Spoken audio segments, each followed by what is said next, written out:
सरदार पटेल ना बोलते रहे, जवाहरलाल नेहरू जी ने एक तरफा युद्ध विराम कर दिया। और मान्यवर, मैं बड़ी जिम्मेदारी के साथ कहता हूं, मैं इतिहास का विद्यार्थी हूं। पाक ऑक्यूपाई कश्मीर का अगर अस्तित्व है तो जवाहरलाल नेहरू जी की ये युद्ध विराम के कारण है। इसका जिम्मेदार जवाहरलाल नेहरू है। आज हम बात करेंगे एक ऐसे स्टेटमेंट की जिसने भारतीय संसद में तूफान ला दिया। केंद्रीय गृह मंत्री अमित शाह ने लोकसभा में कहा, नेहरू की गलती की वजह से पाकिस्तान अधिकृत कश्मीर पीओके बना और सरदार वल्लभ भाई पटेल ने इसका विरोध किया था। ये बयान न सिर्फ राजनीतिक हलकों में चर्चा का विषय बना, बल्कि इसने इतिहास के उन पन्नों को भी खोल दिया जो आज तक कंट्रोवर्शियल हैं। तो क्या वाकई नेहरू की नीतियों की वजह से पीओके बना? सरदार पटेल की क्या थी भूमिका और इस बयान का आज के राजनीतिक माहौल में क्या मतलब है? चलिए इसी डिटेल से समझते हैं। अगर आप इतिहास, राजनीति और भारत के अहम मुद्दों में इंटरेस्ट रखते हैं तो इस वीडियो को लास्ट तक देखिए, लाइक करें और चैनल को सब्सक्राइब करना ना भूलें।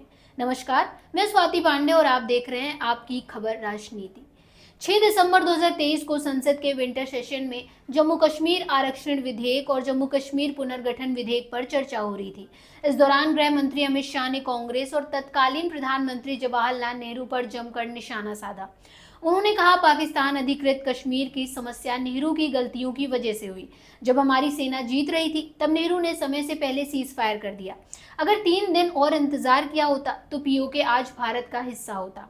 शाह ने यह भी कहा कि नेहरू ने कश्मीर मुद्दे को संयुक्त राष्ट्र में ले जाकर एक और भूल की, जिसका खामियाजा भारत आज तक भुगत रहा है।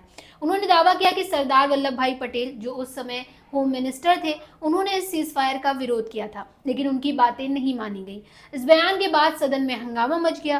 कांग्रेस सांसदों ने इसका कड़ा विरोध किया और शेम शेम के नारे लगाए। कुछ सांसदों ने सदन से वॉकआउट भी किया, लेकिन शाह ने अपनी बात को और मजबूती से रखते हुए कहा कि पीओके भारत का अभिन्न हिस्सा है और इसके लिए 24 सीटें जम्मू कश्मीर विधानसभा में आरक्षित की गई हैं। तो आइए समझते हैं कि पीओके बना कैसे। 1947 में इंडिया पाकिस्तान बंटवारे के बाद जम्मू कश्मीर एक रियासत थी जिसके शासक महाराजा हरि सिंह थे। पाकिस्तान ने कबायली हमलावरों के साथ मिलकर अक्टूबर 1947 में कश्मीर पर हमला कर दिया। महाराजा हरि सिंह ने भारत के साथ विलय का फैसला किया और भारत ने अपनी सेना भेजी। 1947 से 1948 के युद्ध में भारतीय सेना ने पाकिस्तानी कबायलियों और सेना को पीछे धकेलना शुरू किया, लेकिन 1 जनवरी 1948 को नेहरू सरकार ने इस मामले को संयुक्त राष्ट्र में ले जाने का फैसला किया, जिसके बाद यूएन ने सीज फायर की मांग की। 1 जनवरी 1949 को सीज फायर लागू हुआ, जिसके तहत कश्मीर का एक हिस्सा पाकिस्तान के कब्जे में चला गया, जिसे आज हम पीओके कहते हैं। अमित शाह का दावा है कि अगर नेहरू ने सीज फायर के लिए जल्दबाजी ना की होती तो इंडियन आर्मी पूरे कश्मीर को वापस ले सकती थी। उन्होंने ये भी कहा कि नेहरू ने यह फैसला तत्कालीन गवर्नर जनरल लॉर्ड माउंटबेटन की सलाह पर लिया था। लेकिन क्या सरदार पटेल ने वाकई इसका विरोध किया था? इतिहासकारों के अनुसार सरदार पटेल ने कश्मीर मुद्दे को शुरू में प्राथमिकता नहीं दी थी, क्योंकि उनका फोकस भारत की अन्य रियासतों को एकजुट करने पर था। हालांकि कुछ सोर्सेस का कहना है कि पटेल ने सीज फायर और यूएन में मामला ले जाने के फैसले पर असहमति जताई थी। सरदार वल्लभ भाई पटेल, जिन्हें भारत का लौह पुरुष कहा जाता है, उन्होंने 562 रियासतों को भारत में विलय कराने में अहम भूमिका निभाई। हैदराबाद और जूनागढ़ जैसे क्षेत्रों को भारत में शामिल करने के लिए उन्होंने कड़ा रुख अपनाया।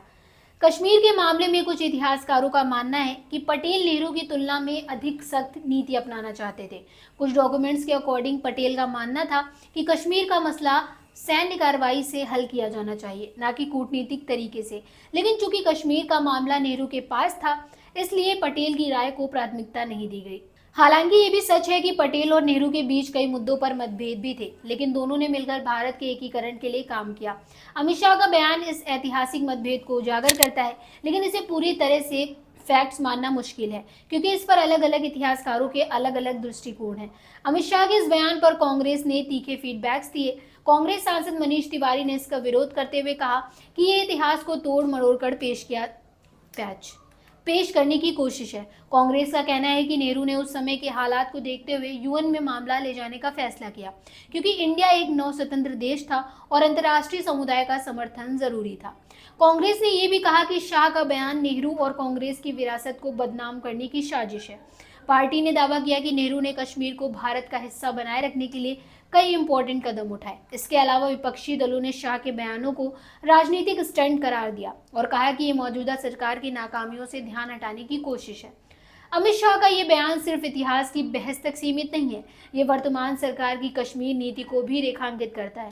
2019 में आर्टिकल 370 को हटाने के बाद सरकार ने दावा किया कि ये कश्मीर को पूरी तरह इंडिया में एक करने की दिशा में एक बड़ा कदम है। शाह ने अपने भाषण में ये भी कहा कि पीओके भारत का अभिन्न हिस्सा है और इसे वापस लेने के लिए सरकार पूरी तरह से लगी है। ये बयान बीजेपी की उस रणनीति का हिस्सा माना जा रहा है जिसमें वो कांग्रेस की ऐतिहासिक नीतियों को निशाना बनाकर अपनी राष्ट्रवादी छवि को मजबूत करना चाहती है। दूसरी ओर विपक्ष इसे इतिहास को तोड़ मरोड़ कर पेश करने का आरोप लगाता है। पीओके आज भी एक संवेदनशील मुद्दा है। भारत इसे अपना हिस्सा मानता है जबकि पाकिस्तान इसे अपने नियंत्रण में रखता है। इस मुद्दे पर दोनों देशों के बीच तनाव बना रहता है। तो अमित शाह का ये बयान न सिर्फ इतिहास के एक पुराने घाव को कुरेदता है बल्कि ये आज के राजनीतिक माहौल में भी एक बड़ा मुद्दा बन गया है। नेहरू की नीतियों और पटेल के विरोध को लेकर अलग अलग दावे हैं, लेकिन सच ये है कि इतिहास हमेशा जटिल होता है और इसे एक ही रंग में नहीं देखा जा सकता। आप इस बयान के बारे में क्या सोचते हैं? क्या वाकई नेहरू की गलती की वजह से पीओके बना या ये सिर्फ एक राजनीतिक बयान है? अपनी राय कमेंट बॉक्स में जरूर बताइएगा। और अगर आपको ये वीडियो पसंद आया हो, इन्फॉर्मेटिव लगा हो तो लाइक, शेयर और चैनल को सब्सक्राइब जरूर करिएगा। मिलते हैं अगले वीडियो में, तब तक के लिए गुड बाय।